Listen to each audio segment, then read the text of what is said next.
Hey, this is Mo Lunsford at Union Grove Lumber Studios. And this is the Shed Geek. We want to welcome you to today's episode. All right, welcome back to another episode of the Shed Geek podcast. This is Friday Fun Day with Sam Ambassador version. Man, I feel rusty doing this. I haven't done one in a little while. I'm here with United Shed Transport's main kingpin, Mervin Vargas. We used to call you the mob boss, but you didn't seem to like it too good, so I kind of slacked off and let it go. But man, I just got to see you and your whole bunch out in Texas. You just always seem to have a phenomenal group of guys around you. I think that's commendable. How are you today, Mervin? I'm doing great. I'm a blessed man, that's for sure. Yep. You survived your weekend? I sure did. So, yeah, we just got back from the Texas barbecue. You and Caleb and Carl do an awesome job of putting that together. Man, I cannot wait for next year. We're going to plug the bash in with y'all, work together. I told you guys earlier, and we're going to do an episode with the three of us. It's just getting the three of you guys to agree on the same date is almost impossible. I'm pretty flexible. Yeah, it wasn't you. It was the other two. I'll put it that way. You were pretty flexible, but what was your take back from the weekend? It was great. I met a lot of new people, and I made new friends and new connections. So yeah, it was awesome to connect again. And there seemed to be a lot of new people, didn't there? Yes, there were a lot of new people that I've never seen before, I guess. Yep. Yeah, I thought about that too. It was well, not only did we have new people there, but we had new vendors, I don't know, do y'all call them sponsors or whatever you call them? Yeah. Sponsors. We got a lot of people texting and calling, hey, I want to sponsor. You know, these were shed haulers, shed manufacturers, all that before we didn't have. Yeah. Yeah, I saw there was a lot of shed manufacturers that were involved this time. You got Wayne Schmall to finally show up. I thought that was cool. Yeah, he showed up. He's got his unique jacks that he peddles out there for us. I love those little jacks. I was one of them that was not very confident about those things at all to start with, and obviously I haven't hauled enough sheds in the last couple of years to have a set of them that I run with me. But man, I can see where those things, I grew up handyman. I mean, before even moving sheds, we had handyman jacks around. That's right. And we know they're widow makers. Before we had sideways wheels and all that stuff, I used to throw sheds sideways with a jack, jack it up and toss it to the side and watch it fly over 3-4 feet. That's right. I'm sure you did the same thing. Oh, I did plenty of time. I put up 3 feet in the air and then throw it. Yep. And eventually you get the thing turned sideways. That's right. Speaking of which, I want to know a little bit. I remember we talked about this a couple years ago, and my brain's a little foggy, but where do you come from? Where did you get your start in sheds? Where did you grow up at? Have you always been a Texas boy? What's your story about where you got into sheds? Well, I grew up in Costa Rica, obviously. I was born in Costa Rica, and I was 15 when my dad moved to Tennessee. And when he moved there, his first job was building sheds. So obviously I'm a 15-year-old, so I go wherever he goes, and we start sheds, him, my brother, and I. And we built sheds up to 2004, and then Leland called. We were living in Tennessee, and he was at that time delivering his own buildings. And he called, said, hey, I'm needing somebody to take my place pretty much. I need to be in the office more and all that good stuff. So I moved to Texas from Tennessee, and Leland pretty much said, there's the truck and there's the trailer, and you put them. I was an 18-year-old then. He goes, you just put them on the trailer and go deliver them. So I just went and figured it out. And from there, it's history, I guess. in 2017, I was a company driver for them up to 2016. And then I got my own truck and went start hauling for Dirksen. And then Carl called me, wanted a meeting, and then that's when Leland sold me all their equipment, and we took over all their stuff. And after that, stayed with Dirksen, and then other companies come in, and then here we are. Yeah, your name is probably in the shed hauling industry. Your name probably explains better what you do than anybody I know. United Shed Transport. You have a clear and defined knack at being able to get guys to let you pull them together, all different sheds for different people. What do you think created that? Like, how did you go? You didn't just walk in one day and say, I'm gonna haul sheds for 6 different companies. You just started, and as the doors opened, you went here and there. But what's you don't have to give away your secrets. I'm sure you got a couple, but what makes it work for you? How were you able to unite these guys? Like, I've got my own ideas, but I want to hear what you think. Well, one of the things that I focused on was serving or service. Yep. So, and every time that they would call me, and they had a concern, like, but you haul for so-and-so, how are you going to service me? And I was like, well, you don't worry about so-and-so. What do you need? And I'll let you know if I can service that need or not. And then we'll come to an agreement. And then I made it a priority that I have an agreement with this company this way, and I have an agreement with this company this way. And I made sure that those agreements got executed, and then respect each other's, how do you say it? What they want. Yeah. Yeah. I can't put my thoughts into words, but like some ask to never have another manufacturer's sheds on their trailer. Yeah, while you're hauling theirs. On the same trailer.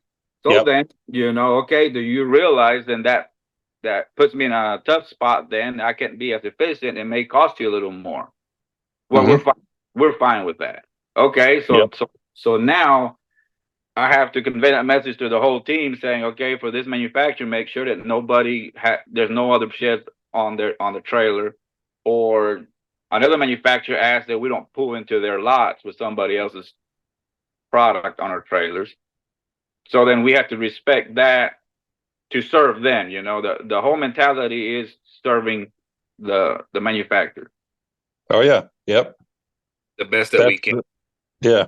I like the fact that you brought up that obviously you could save money if you run loads together, because it would save you mileage. You get to double up, you can plan your stuff out better, but you have worked through that very well. I mean, like I remember years, when was it when we were in Fort Worth and you actually talked about that? That's been a while. It's been a while. Yeah. Yeah. So you've been doing it a while. I did not realize that when you first left Leland's, you had gone to Dirksen when you started on your own. I thought you had gone straight, like started the Leland's on your own, like straight from Leland's. No, I had tried, but they did not want to go that route. So an opportunity popped up, so I took it, with Dirksen. Yep. And then from there, they had, I guess, issues.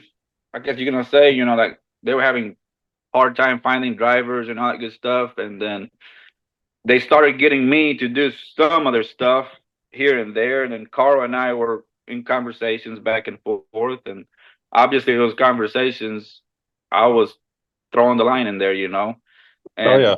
And they took the bait. No. And it helps when the fish is hungry. That's right. And then from it just went from there. Yep. So this is one of the biggest things I wanted to get to talk about with you, that I've always looked forward to doing with you. You haul some really big stuff now. When you first got started in sheds way back when, did you ever think that we would end up where you're at today? Never. I would have never thought about that. Yeah. I mean, even starting your hauling career in Texas, we've known they've had bigger sheds. They got bigger, the roadways are more accommodating to bigger sheds. Their bridges seem to accommodate better than what we do around here. All that being said, you started in 2004. What was a standard shed? 10 by 16, 10 by 12, 12 by 24 was considered, ooh, boy, that's a big one. Yeah, that's a big shed. That's a big shed. Going over 100 miles was considered, man, I may have to take clothes to stay overnight, It's crazy what the mindset was back then. But you have to think about the fact that we were hauling one building at a time too. So the trailer that we had, 1224 was the only thing that could go on there. So you had to go all the way to Comanche, which is 80 miles from here, and it was like, oh man, this is an all day thing. And you get there and there's no mule, you have to unload it, and jacks and come alongs and the whole 9 yards to get it into place. It's an all day thing, So it was way different back in 04 than it is now. That was my next question. So you said, basically they said, there's the truck, there's the trailer, go figure it out, which I chuckled at, because a lot of us, that's literally how we learned, That's how I learned at a much younger age, but it was basically the same thing, I mean, we had handyman jacks, we had come-alongs, we had block and tackles, we had winches and whatever, had pipes along, and then I got tired of pipes and started carrying LVLs because they slid better. Do you remember, so when you first got started, you don't know nothing what you're doing. When somebody asks me about those days, I always have a particular shed that pops up that took me forever to get this shed in. Do you have any of those memories, like that shed that's like, oh yeah, it took me 6 hours to put that shed in there? Yeah, I had one, but it was sitting on a hill. That was my biggest problem. So I just I put it on the hill and then did the mistake of not hooking it to a winch or anything. Pulled the truck out from under it. When I got out of the truck, the building was like 30 feet down the hill. Oh no! So I had to go. And you had to bring it back up. Yeah, I had to go down there, hook a winch to it, and pull it up the hill, and then figure out how to get it up in the air and level it. And so that one there took me a day and a half, because it was about late afternoon till I got started, and so I had to go the next day and finish it. But it was interesting. Oh my word! I've left a couple overnight because I got there too late to finish them up and didn't have what I needed to finish or whatever. But I don't think I actually had this was after I'd gotten back into it in 2009 or 10. I think it was the end of 2009. I did a delivery, and I was using a truss roller trailer, just a big old gooseneck flatbed that had the rollers that you could lock the rollers so the trusses wouldn't slide. Yes. So I would haul sheds on that thing, And we got the brilliant idea to mount this little bitty Harbor Freight winch on the front of it so we could pull our sheds up there on there. And the guy that owned the truss company actually talked me back into hauling. And we were like, oh, we're going to go move this. It was a move job.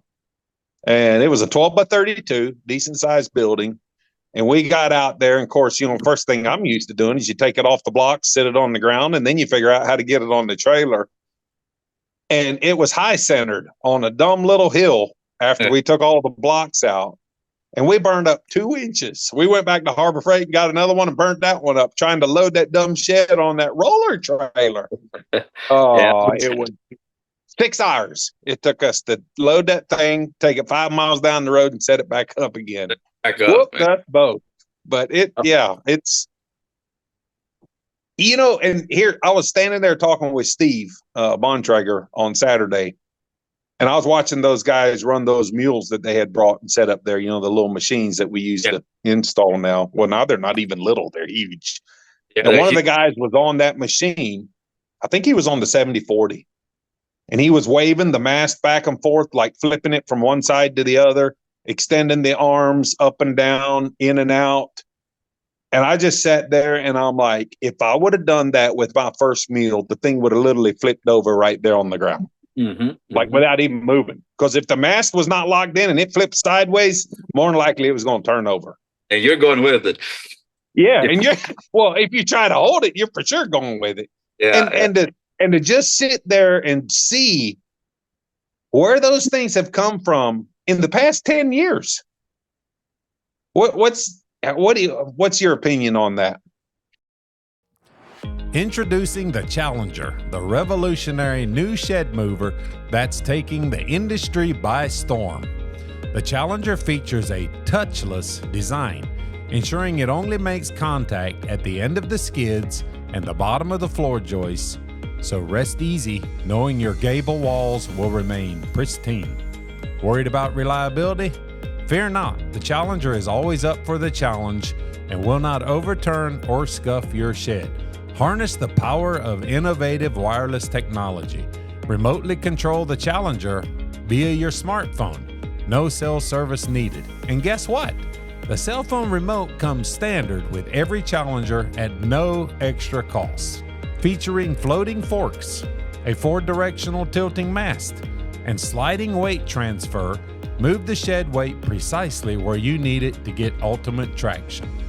With self-loading capability, straight onto your truck, say goodbye to the need for a hydraulic carriage. The Challenger makes your job easy and more efficient. Choose from 2 machine sizes, 10,000 pounds and 15,000 pounds. Perfect for any job. Visit www.shedchallenger.com or email us at info@shedchallenger.com or call or text 828-220-3508 for more information. Experience the future of shed moving with the Challenger. I think it's very awesome, and I was thinking about that same thing Saturday. That I remember when the first one came out, and Leland's bought one of them for 4 of us, so we're supposed to share. And I said, you're never going to see me with one of those mules because a real shed hauler does not use a mule. Thank you. And I was out there for probably a whole year of not using a mule. Steve Stoltzfus, I don't know if you know him, but he's actually a guy that's challenging. And he was the same way. Him and I were out there delivering sheds, and we're not going to be using these stupid mules, you know. And then we used it once, and was about a month later, I told Leland, if you want another one to share, you better get the second one because this thing ain't coming off my trailer. And why was it? Was because I can actually deliver sheds faster now, you know. And now look where we're at with these machines that can do 20 by 56 finished out cabins, you know, just go over a hill and down the hill and stuff like we did last week with that big old monster. It's crazy when you think about, you know, a 12 by 24. Man, I don't even remember. Weighs 2,800 pounds if it's loaded up, maxed out, probably. And now we're talking 28,000 pounds, 40,000 pounds. You know, sheds, finished cabins, and yeah. So what is your official opinion of the new? What is the thing? A 9060? 9060, I think, or 9065. Yeah, 9060 or 9065. Monster machine. Diesel. They finally listened. They gave us a diesel machine. And they finally listened and gave us a machine that will save the end wall somewhat. And, you know, they are going to go change some things that are actually going to make it better yet. But that was a big deal nowadays with the way they made this big machine.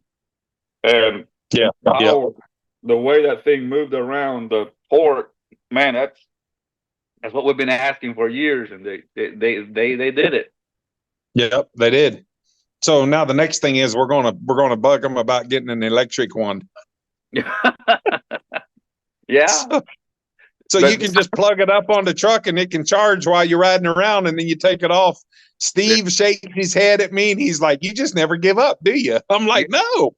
Yeah. I'm like, I got my diesel machine. Now I want my EV machine. I want an electric vehicle, you know, one that hooks up to the battery and it's quiet and I can sneak in and get somebody's building and they never even hear that all they hear is the tracks running. Yeah, I've told the guys that it would be kind of cool to have a whole electric rig, just for the kicks of it. I don't know how efficient or how good it would be, but it would be cool to have a electric big truck. The trailer is all electric, and then the mule is all electric. Somewhere there's some big batteries. Some big batteries, yeah. There's a company in Canada that's building them that has a generator. I think it's like a C12 engine, in the engine compartment, but the whole motors and everything is all electric. So that the generator is generating electricity to run those motors on the truck. No way. All you hear going down the road and while running is just like a C12 or C10, I think it is, just like on idle. Well, it's like a little generator running. That's all you hear. Yeah. But it's just powering the batteries to run those wheels. Exactly. So it's a pretty cool concept. They're using them for logging up in Canada. Really? Yeah. And it would seem like with the diesel and the electric motors, it would be extremely heavy. But maybe since it has a generator, it doesn't have to have the huge batteries that a regular rig has. Yes. I think that's what makes the difference. Yeah. That's crazy. The looks of the trucks don't look the best. They look like a Mack 100 years ago. But but hey, they're starting, so who knows what they're going to look like 10 years from now. But I think it's a cool concept. Yep, that is cool. And if you have that, then it'll charge your trailer and it'll charge your mule and everything while you're going down the road, and you get to the job site and just run it. Everything is nice and quiet, Yeah, that's pretty wild. I know for me personally, I've had to change my opinion like crazy, especially the last 2 years, on what I've seen, the capabilities and what can be done with electric EV, electric vehicle potential or whatever. I've got a buddy here local that he picked up a I don't know what model it is, but it's a Tesla car, and he took me for a spin in it, showed me what all it can do, the self-drive. That thing, he can even call it to come, like he can make it come to him. Mm-hmm. It's like a driverless Uber ride. Yeah. It's like, and it really makes you. Well, now he's got the Cybertruck. Took me for a ride in that thing a while back, and the most insane thing that caught me off guard about the Cybertruck, I mean, I knew it did 0 to 60 like Mustang GT type numbers, like what we're used to doing back in our old days, in a hot rod car. I knew it did that, and it does it quiet, so it doesn't even feel like you're doing anything. 0 to 60, 3 seconds flat. It will go 60 to 0 just as fast. Just as fast, yeah. That thing stops. Like it's more impressive to me as a hauler, as a trucker, as somebody. Because listen, I never had nightmares about not taking off too fast. I have nightmares about not stopping in time. Yeah. Dude, I used to wake up at night, and I would wake up from like I couldn't get stopped in time, and I ran into cars, or I ran into a hill, or that it was never the taking off. It was the stopping. And the impressive part of that Cybertruck is how fast it stops, and it charges the batteries while it's stopping. It reverse engineers, and and if you misjudge the stop sign, it knows where the stop sign is, and it stops itself. It's like, dude, that thing is so. And the jukebox, like you got a remote on your phone. It's a jukebox. It'll sit there and play music for you all night long, play your list of your songs, whatever you want. The lights, you can even do a disco thing and make all the lights go with it. That's just what's out there, and I'm like, well, I told Steve, I'm like, I get the whole thing that we wanted a diesel machine, and I think that's cool and everything. I said, but seeing where we've come with the EV stuff the last couple of years, I'm like, man, you got to be working on that. And he's like, it's just too heavy. It's too heavy. You can't get enough power. I'm like, nope, he'll figure it out. I know he will. Yeah. There's got to be a way. Oh yeah, there's a way. If they can build that monstrosity they built, that's insane. Dude, you know what caught me off guard about that machine on Saturday? I never heard that thing torque down at all. You should have seen it at the job, putting that cabin in place. Yeah, I wish I would have, because that would have been really, if I'd dropped my daughter off in Denver and I was pushed for time the way it was, but it would have been really cool to be there in time to see y'all do that delivery. Like the whole time he was doing that thing, it was literally on idle. And he would go up and over the hump and down the hill and back up the hill, and the whole time the thing is on idle. I'm like, is he going to rev that thing up? He goes, do you want to tear the cabin up? That's true. Dude, that is crazy. So did it catch you off guard how big it is? It did. Yeah, it did. I was like, and my first thought was like, well, this is dumb. It's great, but it's dumb, because how am I going to get to job sites, you know? But seeing it work and stuff is like, well, this is what we asked for, and here it is. So why complain? Now let's figure out how to get to the job sites. Yep. It is. I love the stance, the wider tracks. The wider track. You know, I don't know if you remember, but a couple years ago when you had the barbecue there and we had the mule competition to where they were dragging the building around between the cones and setting it in place. Yes. Joe Suarez won with his 7 that year. He was hauling tail on that 7, but that thing was torquing. And it was chugging that gravel and spinning around, throwing gravel. You know what? You remember what I'm talking about? Yeah. This thing takes a shed a whole lot bigger on idle and just cruises around. And I promise you, Gary was bound and determined to break that shed. I know he was. He was either going to break the shed or make the mule do something. It did. I mean, that thing never barked one time. He had that thing 4 foot off the ground and was pushing it the opposite direction, and the little pea gravel was flying everywhere. Yeah. I seen him running, and like, man, that guy is he is trying hard to tear that building up. So I looked over at Carl to see what he was doing. See if he had his face covered or something. No, yeah, I didn't get to see Carl. What was he? He wasn't having a heart attack. No, he was sitting over there on a side by side chilling. So he was good. Nice. Yeah, it was. Shout out to a well built shed too. I know some sheds that have never took that abuse. But that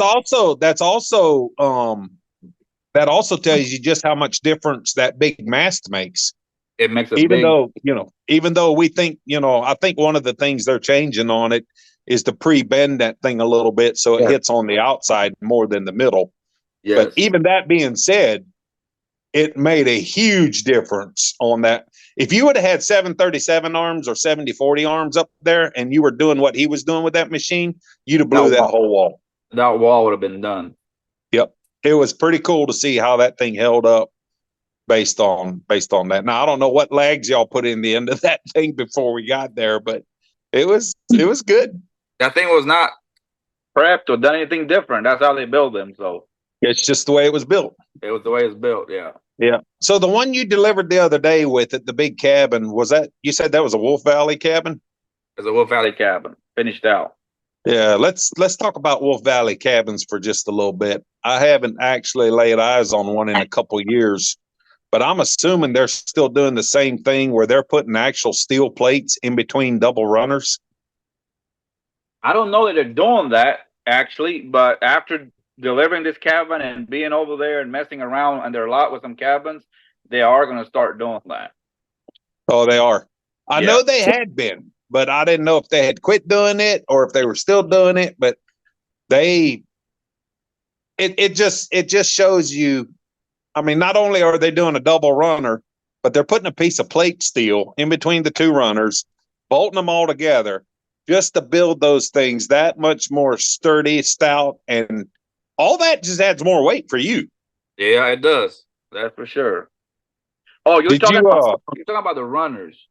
Yeah, the runners. Yes. On the runners, yeah. I was thinking about the skid, about the floor joist. We're going to do some kind of metal thing in there too to be able to wrap and pull on it. Yeah. Oh, my word. I guess if you'd lay a piece of plate steel up in there, you wouldn't have to worry about pulling that floor end out. You ain't going to pull that floor end out. Dude, that's crazy. That's just, it's crazy where this thing is. So I asked you this a couple years ago already. I'm like, when are you going to say no? I don't know. I think I tried a couple times already, and it doesn't work. So Nobody listens. Yeah, I got a call about 20 by 70. And I was like, well, it'll fit in the trailer. We can haul it. I said, but I'm going to have to go out there and check the site first and the route before we build this sucker. 20 by 70. You guys just started doing 20s, didn't you? They were 18s. Yeah, they were 18s. Now they're 20s. And they're 21, almost 20. 22 at the eaves, depending on the cab, all that good stuff. Yep.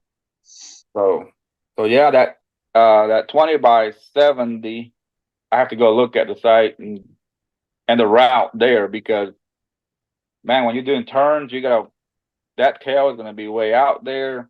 And some of the county roads in Texas, you take the neighbor's fence out to be able to get it in and all that good stuff. So it's doable in the right areas and all that good stuff. So yeah. So I'm gonna put you on the spot a little bit, and I'm gonna put a trailer company on the spot a little bit because I talked to them at the expo, and I'm trying to get them to get on board with sponsoring the podcast. So maybe this is the episode to do it. But how's your new Pine Hill trailer working out? Really good. Unlock the power of productivity with Cardinal Leasing. Are you looking to elevate your business operations with top-tier equipment? Look no further than Cardinal Leasing. We offer a wide range of reliable and high-quality equipment tailored to meet your unique needs. Flexible leasing options. Whether you need short-term rentals or long-term solutions, our customizable leasing plans are designed to provide maximum flexibility and affordability. Conventional financing available. Cardinal Leasing also offers great conventional finance options for those of you that prefer that over-lease purchase options. Expert support. Our team of experienced professionals is here to guide you every step of the way, ensuring a seamless leasing experience. Boost efficiency. With our top-of-the-line equipment, you can enhance productivity, reduce downtime, and achieve your business goals faster. Why choose Cardinal Leasing? Competitive rates, exceptional customer service, hassle-free process, quick and easy approvals. Don't let outdated equipment hold you back. Partner with Cardinal Leasing today and take your business to the next level. Contact us now. Visit our website at equipment.cardinalleasing.us or call us at 618-803-4086 to get started. So they're kind of like Cardinal. We have to work the bugs out of some stuff. Yes. We don't always get it right to start with, but at the end of the day, they keep working at it. Yes.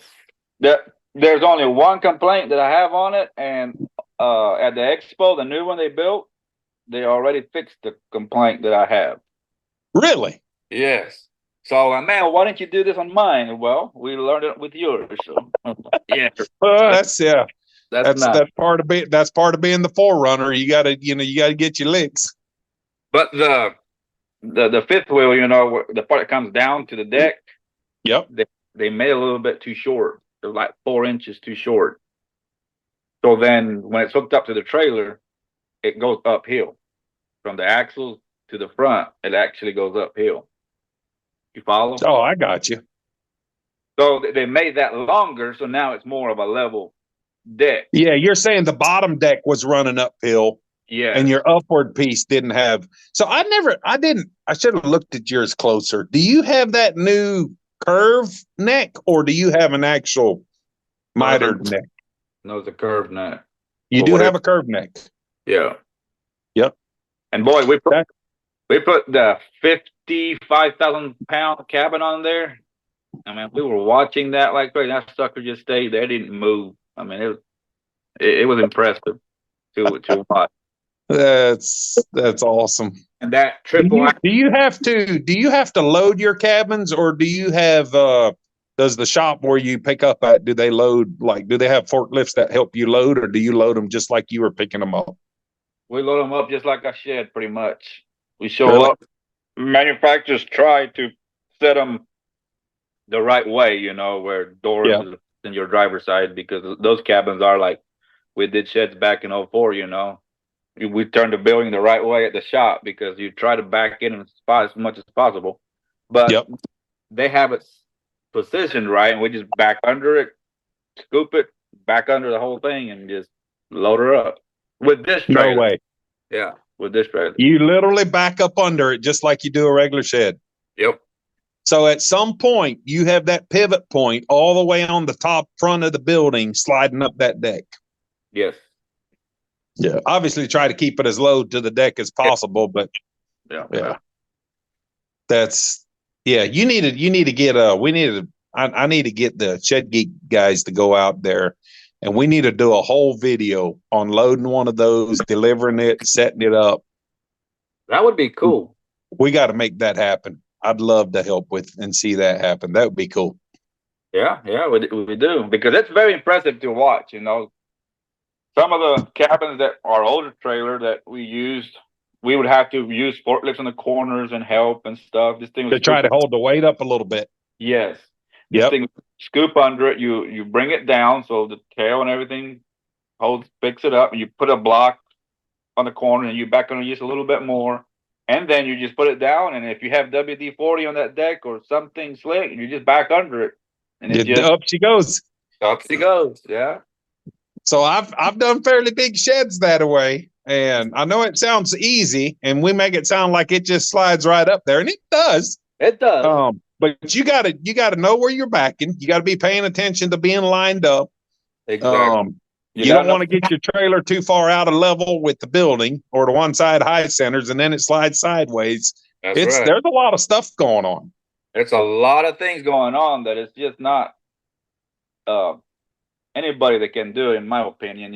Like, I wouldn't send anybody, the other guys, that jump in Nate's rig and go and do it, because it took Nate, and it took myself, and it took somebody like Adrian time and some boo-boos to figure out, oh shoot, I should have done this. Oh shoot, you need to do it this way, So everything that they're doing it for a reason, and for a reason. That's why they stopped here, and now they're checking, and now they're backing up again, and all that good stuff.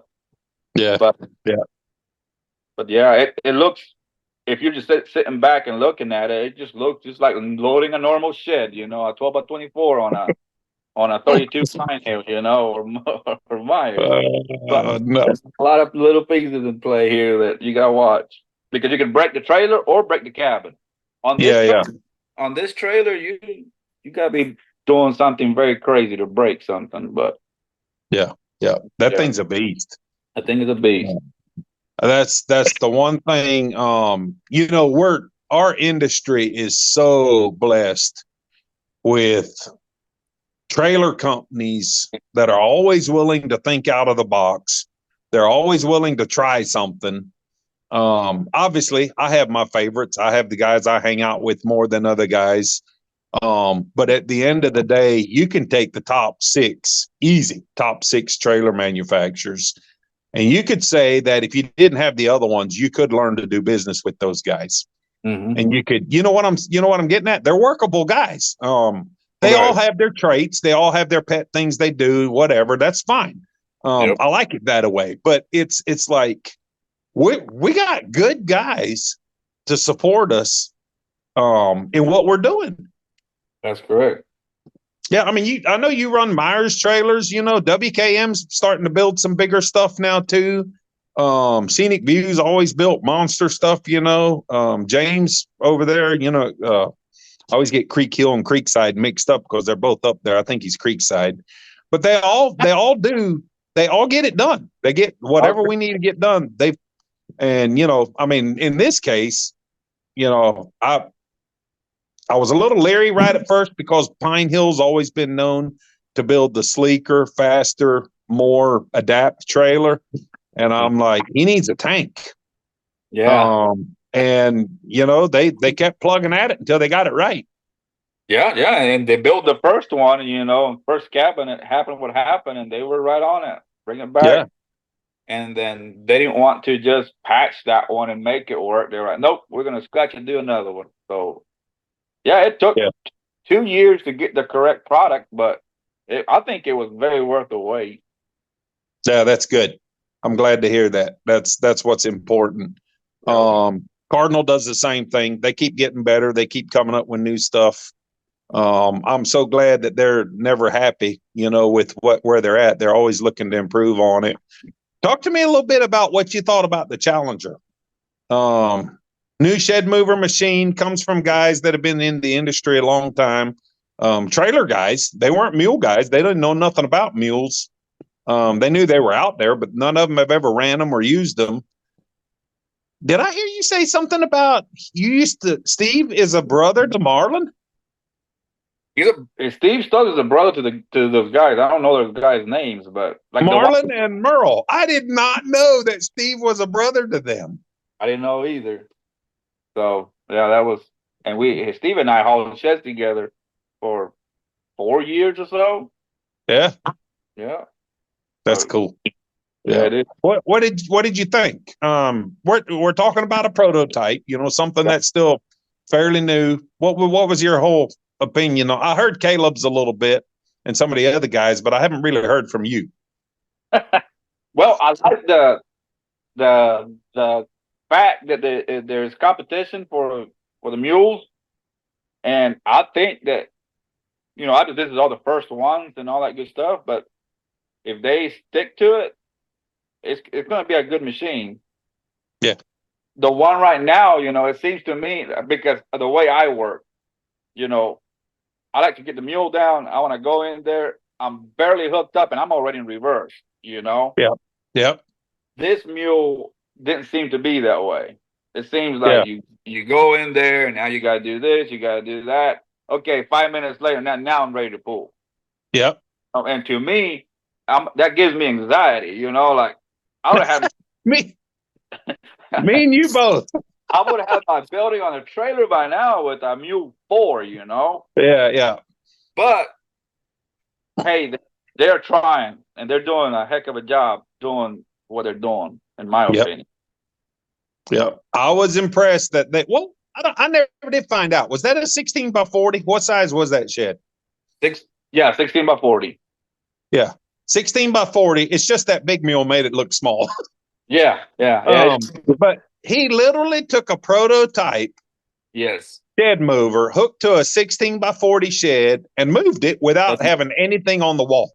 Yes. I would like to visualize that thing by the time they get it into production, and it might not happen the first year or two, but I would like to visualize that. You know how one of the secrets to that thing is you got to position those outside plates on the side of your skids so it doesn't slide back and forth on your forks because you're not on the wall. Mm-hmm. I would like to see that to where that becomes like Cardinal is now. We used to have to get off the mule and flip up the masts. Yes. The arms. And now you don't have to do that anymore. Well, you put them two little outside thingamajiggies, whatever they're called, guides. You put those on hydraulics. So when you're coming up to the shed, you've got them extended out. You hook to the shed and smack. There ain't against. Yep. And I'm with you. I get anxiety. So here's the other thing. And I had a conversation with Merle about this, and I want to just go on the record vocally. And man, it's perfect that we get to do it on this episode. The other thing that we did is we took a first class driver. Cardinal didn't run that mule. Yeah. They put a first class shed hauler on that thing and told him to tear it up. Mm-hmm. You follow me? Yeah. Merle doesn't have the luxury of doing that. Nobody knows how to run his machine anyway. Yeah. So he can ill afford to have somebody on it and tear something up that they're not comfortable tearing up yet. And he's not a shed hauler. He's a sales guy. But the fact that he was willing to try it, he was supposed to move the little shed. He said, no, I'll try it. I'll try to move the big one. And the fact that they were willing to try, they were willing to see what they needed to do or whatever. And by the way, that's not their latest prototype. The latest prototype would have had some things done different in the fact that it won't let the mast hit the building at all. It has a sensor on there. It pushes back hydraulically. It knows how to adjust itself better. But my hat was off to him in the fact that he wouldn't use that machine because it's sold to somebody. Oh, okay. He's like, I'm not going to put ours on a machine that's not mine anymore. Yeah. The guy's nice enough to let him show it, take it out and show it, and kind of show what it does. So I'm with you. I think they fit this industry well. They're good, humble guys. They're wanting to help with something. They're willing. They're up to the challenge of doing whatever it takes to make it work. I think it's pretty cool. That is very cool. And I'm looking forward to what we're looking at, 2 or 3 years from now. Yeah. Like they're probably going to have some nice machines by then. I still want somebody to make me a spider that literally just crawls up underneath the shed and takes off with it. It's like somebody's got to figure out how to do this. I'm not sure where the motor goes. But I want it to just fly up underneath the shed. And, if you have to tilt it a little bit, that's fine. And then when it's sitting on top of under the shed, in the middle of the shed, if it's 2 feet off the ground for clearance or everything, but it's basically a robo trailer that just runs around on its own that's up underneath the whole shed. I still want to see somebody do that. I think that'd be cool.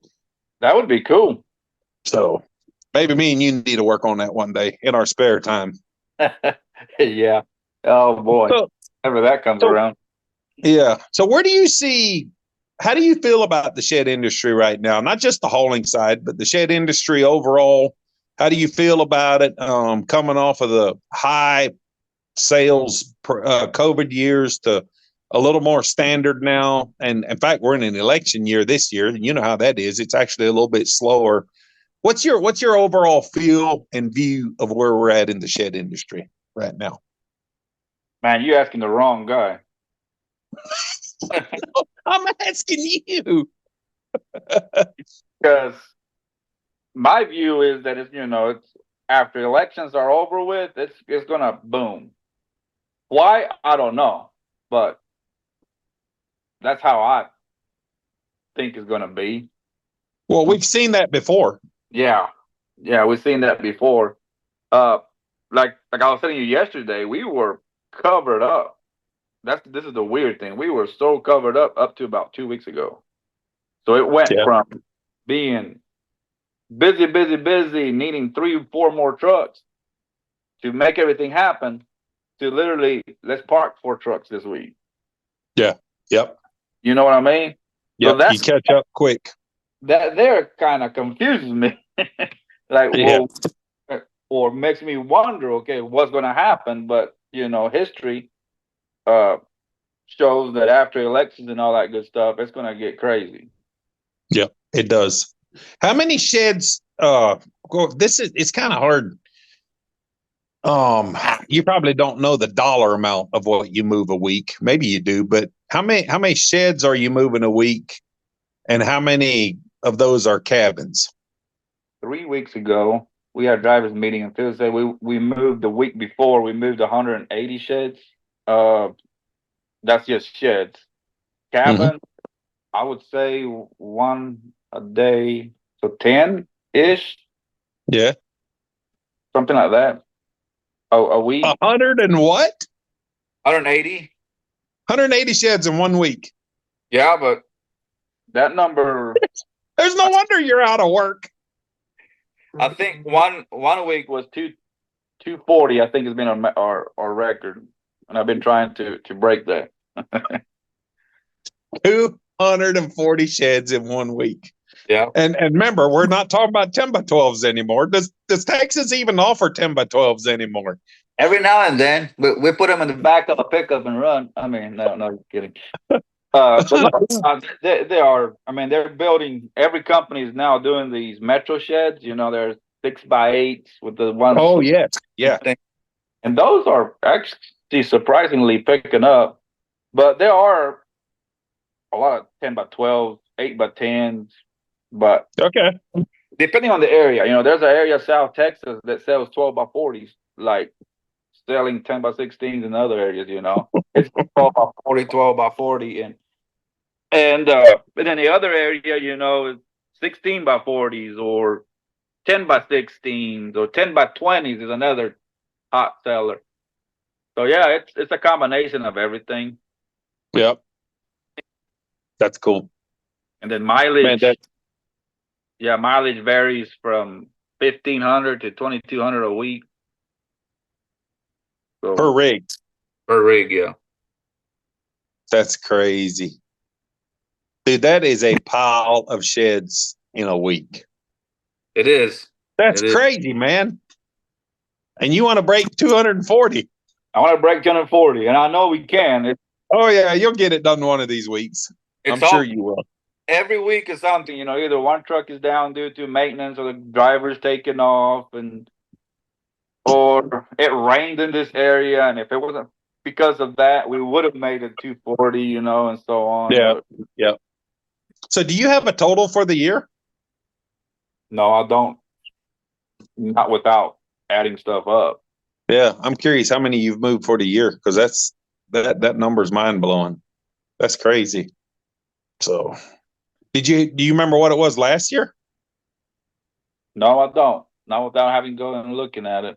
Yeah, you need to find that out. I'd love to know what your number is. Like, actually, probably even more than last year. Well, no, last year or 2022. What your number was when it was really crazy. It was really crazy. Yeah. This is the Shed Geek, and I'm here to endorse one of my favorite products, VersaBend from Cold Spring Enterprises. If you are in the carport or metal building business or have been looking to expand into that field, then VersaBend Tube Bender is a must-have. At VersaBend, we thank you for your interest in our tube bender.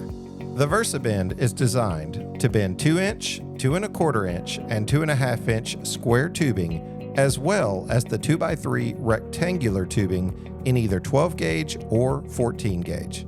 Powered by a robust 5 horsepower unit, it features 2 adjustable stops for setting your desired degree or pitch. Priced at just $19,500 FOB from Abbeville, South Carolina, you can secure your VersaBend with a down payment of only $1,500. Contact us to check availability and get placed on our order list. VersaBend is a family-owned business dedicated to providing an easy-to-operate bender made with off-the-shelf components. A unique feature of our bender is that it offers a full radius bend, unlike the double crushed bends produced by most other machines. Want to see it in action?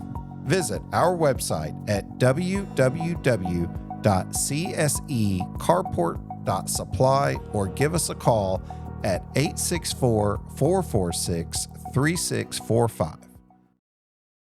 And you still, I guess you still got quite a few. What's your percentage of leased guys versus company guys? You carry both, don't you? Yeah, I carry both. And every time that they ask me, I have to do this number. Saturday, it was 6. It's 6 contractors, and then I got 10 trucks on my own. So 10 and 6. So you're about 40. I think that's about 40, 60, probably something like that.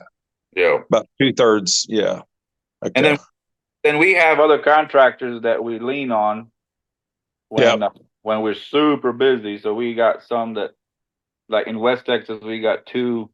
Around here, we got 1 that I can think of right now. But we got a couple that when we're super busy, then we're tapping on them to help. Yeah, I got you. That makes sense.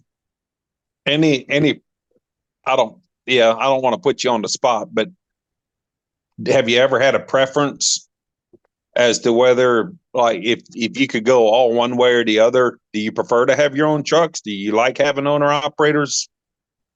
I like having owner operators, and I like having my own. They both have their headaches. But you're doing what you feel is the best way to do it, to have both. Yes. Yeah. Yeah. What do you tell manufacturers that are looking for haulers? let's say I call you up and I tell you, look, I'm going to build 500 sheds a year. Should I set myself up to do my own hauling, or should I hire that out to somebody? What's your advice to somebody? What do you think? Well, get you to haul them. Yeah. Yeah. Yeah, but if they ask me, we like to do it in-house.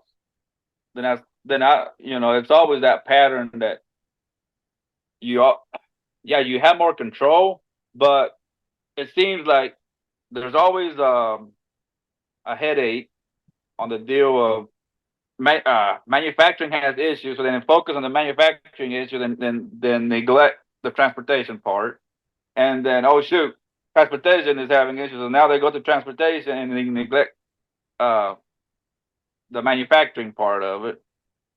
I still haven't found some that, well, I'm pretty sure they're out there, but I don't know them that have both of them running like smoothly. Does that make sense? So I know one company out of hundreds of companies that I know one company that does it well. So then I try to tell them, let me take your headache of the transportation, and you focus on building. You focus on on manufacturing. Yeah. And then was when the conversation started about, how you're going to take care of me. Yep. All that good stuff. And so that's when serious conversations start. And that's when agreements and all that good stuff. If you do this, and this, I'm all in. Like, okay, I can make that work. Like, oh no, man, that's impossible. I can't make that work. Yep. And it's when they decide whether they go or not. On big manufacturers, that deal with sales reps, and so I got a couple sales reps that like the idea of dealing with one guy versus 15.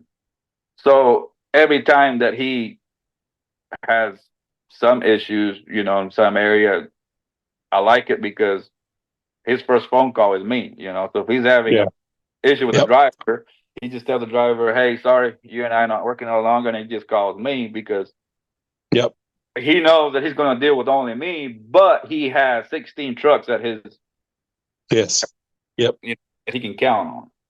Yep. So that's kind of like, I guess, my selling point, you can say. But then it puts a lot of pressure on our end because everybody wants it different. And so it's my responsibility to make sure I'm serving my customer right. So then we do it this way for this company, but hey, on this company, we can't do that. Yeah. Because that was the agreement. So it makes it a little sometimes. And like for one company, we used a new driver, used a different happy sheet, and was sent in. So you know how that can go down. Oh yeah. Oh boy. But, that's fully screw up on our end. Yep. Well, I know I think one of your biggest weapons, one of your biggest tools that you use personally is you're always willing to go meet them where they're at and then work back from there. Yes. If somebody asks me, what makes Mervin Vargas successful on the hauling side, it's because I've seen you go meet them where they're at and you listen and you're like, okay, we'll try that. I don't think it'll work, but I'm up to try anything. And people are quicker to listen to somebody when they know they're being listened to. That's just a fact of life. If we get used to dealing with that more, it just works better. And you do very well at communicating that way. So I think that's good for you. Keep that. I don't care how big you get. Always the ability you have to do that's huge. You've got a crazy good team that works with you and for you. Bill and Travis and all them guys. Even when you lose a guy, it's like you just pick up two more. I'm like, remember I told you got the whole little shed hauler factory going on out there, and you just keep cranking these guys out. Yeah. Adrian's little brother shows up. I'm like, who's this dude? Yeah. And I remember when Adrian was brand hammer new, and now he's one of your top dogs. I'm guessing. I don't guess anybody's going to knock Nate off his pin, but it's. Shoot. Yeah, He needs to hear that. Yeah. Man, you got killer dudes running out there. It's just, I love just sitting there and watching all those guys work together, hang out together. You have a knack at drawing guys together and building a team. You do extremely well at that. So shout out to you and to your guys that you're able to pull guys that keep, even the guys that leave you seem to still like you. Yeah. That's always where's Kyle? What happened to Kyle? My man Kyle is gone again. Shoot. He's hauling eggs, or he's doing a reefer. So he's back on. He's doing that again. Reefer, yeah. Kyle, wherever you're at out there in reefer land, you can't be a prodigal son, but so many times. We're going to run out of fatted calves to kill. I love that dude. Miss seeing him around this time. He's a good dude. Yeah, he is. Yeah, he's good too. Yep. But yeah, make no mistake about it. I can Nate Detweiler does not get near enough shout outs, does not get near enough. The dude just goes and gets the job done. He doesn't talk a whole lot. You don't hear much out of him. I mean, no offense to the rest of your guys, they don't either. Yeah. But you've got the ability to get guys to do incredible work, and they don't make much fuss about it. It's good. I think that helps you a lot. What do you want to let the shed? What do you want to tell the shed industry? This is your chance. How do they get a hold of you? Are you looking for more work? You know, how does somebody get a hold of you? What do you want to put out there for them? To get a hold of me, you know, it's either through Facebook or my number. You know, they can always call you and get my number, or I can put it somewhere, or email. Email is very simple. It's merv@unitedshedtransport.com. My goal is to be on all over the states. Mm-hmm. But yeah, I mean, don't call me and expect me to have a rig in your area tomorrow. You know, that takes time, and that's the problem. I ran in with some of them that would call like, hey, I want a rig in Alabama. Like, okay, when? Can you have there Monday? I'm like, wait a minute. I don't know if I can make that happen, because, you know, I have to hire a driver, I have to get a rig and all that good stuff, you know, to make it happen. Yep. So that's you know, something that I'm working towards, is being able to, when somebody calls me, that okay, go. You know, this is what we're going to do. We're going to send this rig out there. Okay, get Travis, you know, go on Indeed, and let's find a driver, let's train them, and let's put them out there. Yep. So on. Cool. Yeah. And you can reach me wherever and however you like Facebook, phone numbers, or whatever. You want your phone number out there? I don't care. Yeah, give it to them. Like 817-240-2062. Cool. Yeah. Anything else? Right now, we could go anywhere tomorrow. That's right now, you know. Like, somebody calls me right now and says, "Hey, I need a truck in Georgia." I would send Anthony. You get one. Yeah, get one there pretty quick. I can get there one pretty quick. That's cool. Well, dude, you'll never know how much I appreciate you. You've always been a huge supporter of the Brotherhood. You're a supporter of the Bash, the barbecues. You're probably the most quiet, in your face, always available dude that I know of. And much appreciate that for you. You got a beautiful family. I love hanging out with y'all. I had my family along this time, so I didn't get to hang out as much as I normally do and want to, but we're kind of stressed out right now. We moved one of our daughters out of the house, and it's a little bit the female levels are a little high around here these days, but we're getting through it. Okay. But it's always an honor and a pleasure to hang out with you, to talk with you. To have you, like, I got your number on my phone, and I know if I ever need anything, I can call you. That's huge. Means a lot to me. Yeah, I'm always here.